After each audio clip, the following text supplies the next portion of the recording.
ఉద్యమకారుల forum Uppal ring రోడ్లో శ్రీనివాస్ నేర్దం భాస్కర్ గౌడ్ ఫణీందర్ ఆధ్వర్యంలో అంబేద్కర్ విగ్రహానికి పూలదండ వేసి నివాళులర్పించారు। ఈ కార్యక్రమంలో మీడియాతో నేర్దం భాస్కర్ గౌడ్ మాట్లాడుతూ తెలంగాణ ఏర్పాటులో ముందు వరుసలో ఉండి సొంత రాష్ట్రం కోసం పోరాటం చేశామని, అమరవీరుల కుటుంబాలను ఉద్యమకారులను ప్రభుత్వం ఆదుకోవాలని, ఉద్యమకారుల సంక్షేమ బోర్డుని ప్రభుత్వం ఏర్పరచాలని, లేని పక్షంలో తెలంగాణ ఉద్యమకారులను న్యాయం జరిగేదాకా పోరాటం చేస్తామని మాట్లాడారు। ఈ కార్యక్రమంలో సురేందర్ రెడ్డి, నరేందర్, నరసింహ, సుధాకర్, రాజు మరియు ఉద్యమకారులు పాల్గొన్నారు।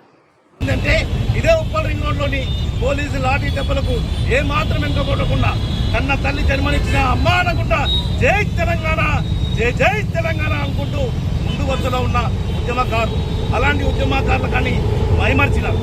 రాష్ట్రం ఏర్పడింది, స్వరాష్ట్రం వచ్చింది, చనిపోయిన అనుమాన కుటుంబాలని మర్చిపోయినారు, ప్రభుత్వాలు మర్చాయి, పాలకులు మర్చారు, వారి యొక్క భావభోగాలని చూడలేకపోయినారు।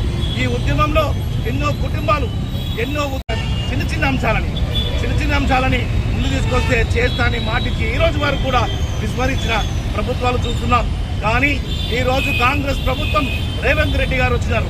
రేవంత్ రెడ్డి గారు మేము గమనించినాం, ఆ రోజు రాష్ట్రం గురించి కొట్లాడిన వారు, ముందు వరుసలో ఉన్నవారు ప్రభుత్వంలో భాగస్వామ్యం కాలేకపోయినారు। కేవలం వ్యాపారస్తులు, రాజకీయ దగాబాజులుగా ఏర్పడ్డ సందర్భాలున్నాయి। ఆ దగాబాజులకు బుద్ధి చెప్పే విధంగా ఈరోజు మీరు రాష్ట్ర ప్రభుత్వం మీ చేతిలో ఉంది। కాబట్టి ఇప్పటికైనా ఉద్యమకారులకు న్యాయమైన పరమైన మీరు ఇవ్వాలని వారి యొక్క చిన్న అంశాలే ఈరోజు చీమసీనన్న ఆధ్వర్యంలోని 27వ తారీఖు రోజున హరిహరి కళాభవన్లో ఆత్మీయ సమ్మేళనం పెట్టారు।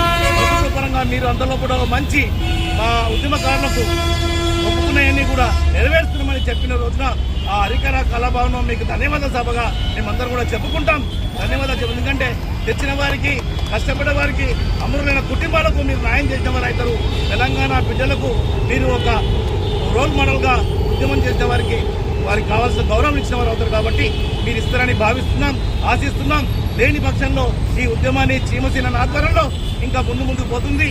ముందు ప్రభుత్వాలు ఏ విధంగా ఇబ్బందులు పడ్డాయో ఆ ఇబ్బందులు మీరు కూడా పడతారని భావిస్తూ ఈ అవకాశం ఇచ్చిన ధన్యవాదాలు।